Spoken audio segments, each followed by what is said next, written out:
Hello guys, now in continuity with the previous question answer related with the unit number 6 chapter wave optics, we have next question is in YDSC means in young double slit experiment, explain with reason in each case how the interference pattern changes when the width of the slit is doubled. कि अगर आप width को double कर देते हो तो pattern के ऊपर क्या इफेक्ट पड़ता है वो चीज हमने यहाँ पे डिस्कस करनी है। अब देखिए आपके पास होता क्या है, ये मैंने इस टाइप से स्लिट ली, this one is S1, this one is S2। मतलब width of the slit double करने का मतलब आपके पास क्या है कि आप इसकी ओपनिंग को क्या कर रहे हो, डबल कर रहे हो। होता क्या है कि जब हम क्या करते हैं कि ओपनिंग को डबल कर देते हैं, विड्थ को डबल कर देते हैं, तो उसकी वजह से क्या होता है, एम्पलीट्यूड आपके पास डबल हो जाता है। जब एम्पलीट्यूड डबल होता है तो इसका मतलब इंटेंसिटी क्या हो जाती है, 4 टाइम्स बन जाती है। जस्ट वी कैन से कि आपको ये चीज पता है कि जो इंटेंसिटी होती है प्रोपोर्शनल टू क्या होती है, एम्पलीट्यूड का स्क्वायर होती है। तो अगर आप क्या कर देते हो, यहाँ पे एम्पलीट्यूड को डबल कर देते हो तो डबल का स्क्वायर क्या होगा, 4 टाइम्स हो जाएगा। तो आपके पास इंटेंसिटी क्या बन जाएगी, 4 टाइम। तो इससे भी 4 टाइम बनी और इससे भी 4 टाइम्स बनी। तो यहां पे जैसे एक से 4 टाइम्स आ रहा है, दूसरे से भी 4 टाइम्स आ रहा है, तो नेट कितना हो जाएगा हमारे पास, 16 टाइम्स हो जाएगा। तो आपके पास जो इंटरफेरेंस पैटर्न होगा उसमें जो फ्रिंजेस होंगी उनकी जो इंटेंसिटी होगी वो 16 टाइम इंक्रीज कर जाएगी। तो आपको ना ये फैक्टर यहाँ पे पता होना चाहिए कि हाँ कि width of the slit double करने का मतलब क्या है कि दोनों स्लिट्स की विड्थ को अगर डबल किया जाए तो उससे आपके पास क्या होगा, एम्पलीट्यूड डबल होगा। एम्पलीट्यूड से क्या होता है, इंटेंसिटी 4 टाइम होगी। Then in overall we can say कि आपके पास इंटेंसिटी कितनी हो जाएगी, 16 टाइम्स हो जाएगी। क्लियर। नाउ नेक्स्ट पार्ट में हमारे पास क्या है, separation between the slit is increased. अगर मैं क्या कर दूं, सेपरेशन बिटवीन द स्लिट मतलब small D, separation between the slit है हमारे पास यहाँ पे। तो देखिए इसको कर कैसे सकते हैं, आपको पता है बीटा इक्वल टू क्या होता है, lambda D divide by small D होता है। अगर मैं सेपरेशन बिटवीन द स्लिट को क्या कर दूं, इंक्रीज कर दूं, तो बीटा आपके पास क्या कर जाएगा, डिक्रीज कर जाएगा। मतलब जो फ्रिंजेस होंगी उनकी विड्थ क्या हो जाएगी, डिक्रीज हो जाएगी। और we can say the pattern will become sharp. Clear. उसके बाद नेक्स्ट हमारे पास है screen is moved away from the plane of the slit. मतलब जैसे मान लीजिए मेरे पास ये है और ये स्क्रीन है, स्क्रीन को अगर मैं स्लिट से क्या करता हूं, अवे की साइड मूव करता हूं, देन बीटा के ऊपर क्या इफेक्ट पड़ता है, मतलब कैपिटल डी को अगर आप इंक्रीज करोगे तो बीटा आपके पास क्या करेगा, इंक्रीज करेगा। तो इस पार्ट में हमारे पास क्या आंसर आएगा कि वो इंक्रीज करेगा। तो इस टाइप से हमें ये चीजें डिस्कस करनी आनी चाहिए। तो we should know the formula और कैसे उसको यूज करना है वो हमें पता होना चाहिए। क्लियर।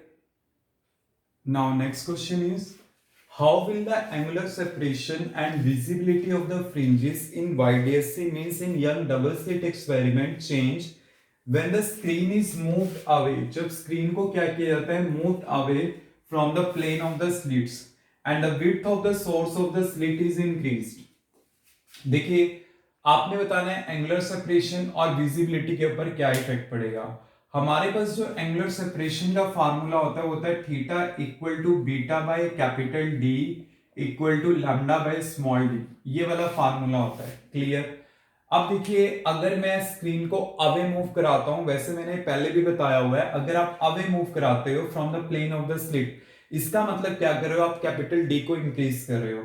और देखिए मुझे यहाँ पे फार्मूला भी पता है, बीटा इक्वल टू क्या होता है, lambda D divide by small D. Clear.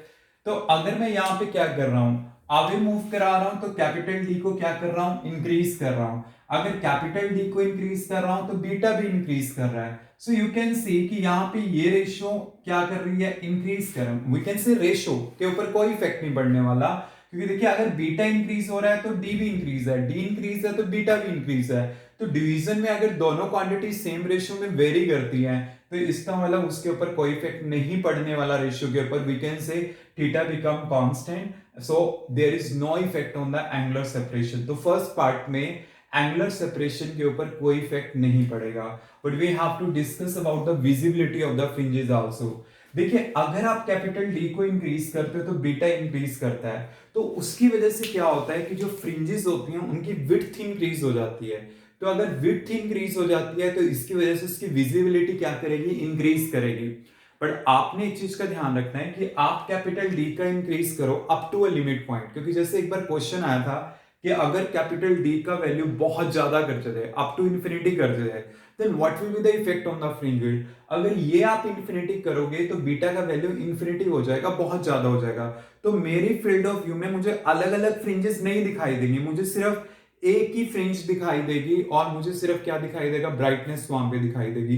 तो ये वाला काम नहीं आपने करना, आपने सिंपल एक चीज करनी है, कैपिटल डी को इंक्रीज करो, बीटा इंक्रीज करेगा, मतलब क्या होता है वहां पे एक तरह से ब्राइटनेस होगी ज्यादा, नॉट की ब्राइटनेस, विड्थ ज्यादा होगी और मुझे वो फ्रिंजेस दिखाई देंगी। बट ऐसा नहीं होना चाहिए कि हाँ कि ये इतना ज्यादा हो जाए, बीटा विड्थ इतनी ज्यादा हो जाए कि मेरे पास फील्ड ऑफ व्यू में सिर्फ एक ही नजर आए, इस टाइप से नहीं होना चाहिए। क्लियर? तो ये तो हमारे पास हो गया इसका फर्स्ट पार्ट। अब सेकंड पार्ट देखिए, width of the source of slit is increased. Source of slit मतलब जैसे देखिए यहां पे मेरे पास क्या है, ये सोर्स है और ये मेरे पास स्लिट्स हैं, तो इसके आगे भी एक स्लिट लगी होती है, this is a source of slit. Clear? तो अगर मैं इसका विड्थ इंक्रीज कर देता हूं then what will be the effect on the angular separation.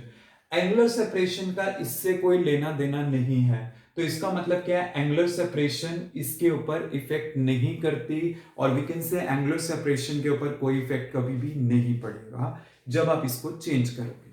Clear? अब देखिए इसमें एक और चीज पूछी गई है कि विजिबिलिटी ऑफ द फ्रिंजेस के ऊपर क्या इफेक्ट पड़ता है। अब विजिबिलिटी में क्या इफेक्ट पड़ेगा, क्योंकि देखिए हमारे पास कंडीशन क्या होती है, स्मॉल एस डिवाइड बाय, क्योंकि स्मॉल एस ये है हमारे पास, divide by d less than lambda divide by small d, कि ये जो साइज होना चाहिए of the source of slit, मतलब इसका कम से कम साइज होना चाहिए, जितना कम साइज होगा उतना ज्यादा पैटर्न बेटर बनेगा। बट अगर आप उसको इंक्रीज कर देते हो तो ये वाली कंडीशन जो है, जो हमने इंटरफ्रेंस पैटर्न को ऑब्टेन करना है, उसका जो क्राइटेरिया है वो फुलफिल नहीं हो पाएगा। तो इसका मतलब क्या है कि आपके पास वो फ्रिंजेस क्या हो जाएंगे, डिसअपियर हो जाएंगे। तो हम कहते हैं इसकी ओपनिंग होनी चाहिए but up to a limit, मतलब जितना कम साइज होगा आपके पास पैटर्न क्या बनेगा, उतना ही ज्यादा बेटर बनेगा। तो इस चीज का हमने ध्यान रखना है कि size of the source of slit should be very very small.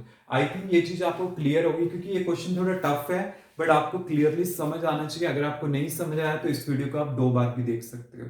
Clear?